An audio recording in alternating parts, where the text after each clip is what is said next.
recevoir et accueillir un lanceur d'alerte, un véritable lanceur d'alerte. Il est cardiologue. Il est actuellement poursuivi par le Conseil de l'Ordre.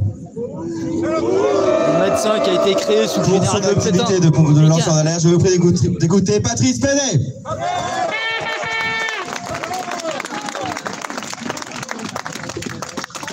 Merci beaucoup de m'avoir donné la parole. Et toi, tu fais quoi? Aujourd'hui, en France, dans tous les domaines, il n'y a pas que dans le journalisme, mais aussi dans la médecine, la parole n'est plus libre. Dire la vérité peut être dangereux, si bien qu'il actuellement pèse sur la médecine pour ça, faut rester anonyme. Une chape de plomb concernant des vérités qui ne sont pas bonnes à dire. Normalement, l'article R4127-5 du Code de déontologie dit que le médecin ne peut aliéner son indépendance professionnelle sous aucune forme que ce soit. Et tous ceux qui ont fait ça ont été punis par le Conseil de l'Ordre. Donc, ce qui arrive à Julian Assange, disons que c'est un petit peu la prolongation de cette chasse aux sorcières qui est lancée maintenant sur les abonnez-vous, tapotez. Qui, heureusement, dans certains cas, enfin surtout actuellement, on n'est pas encore passible de prison, mais ça pourrait venir. Mais pas de mettre des pouces, c'est de vous abonner. Vous connaissez l'histoire de la grenouille dans la casserole froide et qu'on fait chauffer à petit feu. Elle ne se rend pas compte et elle meurt. Et actuellement, il y a des signaux qui sont au rouge. Quand on voit dans la presse, y compris la presse médicale, de la propagande, de la censure, quand on attaque les lanceurs d'alerte, quand on supprime le principe de précaution, merci pour qu'est-ce qui reste? Votre tapotage. Le danger. Donc il y a actuellement danger. Et c'est pour ça que je ne me suis pas tu. Parce que comme le dit...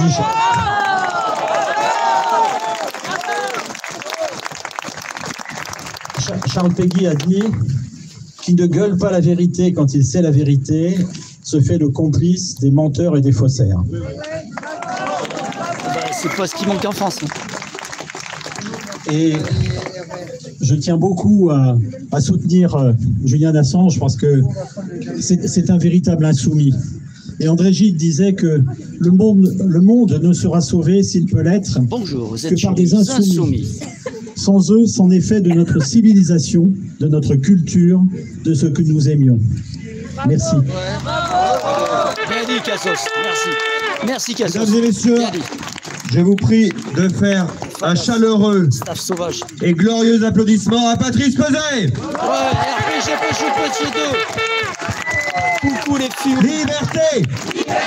Liberté. Liberté. Vérité. Vérité. Liberté. Liberté. Vérité.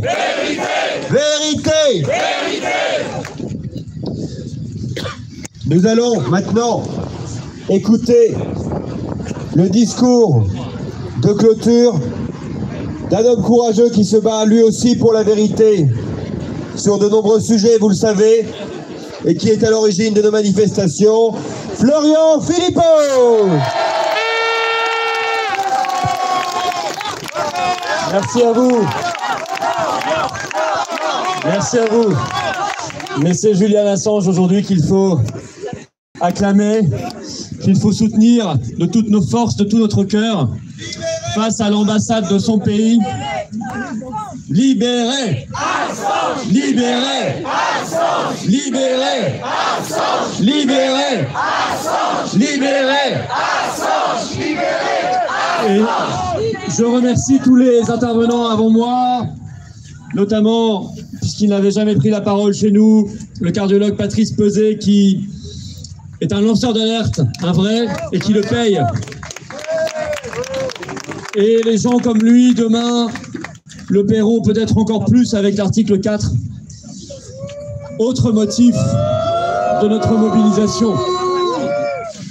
Alors la décision de la Haute Cour de Londres, vous le savez si vous avez suivi l'actualité d'Assange, très riche en ce moment, a été mise en délibéré pour savoir s'il peut faire appel de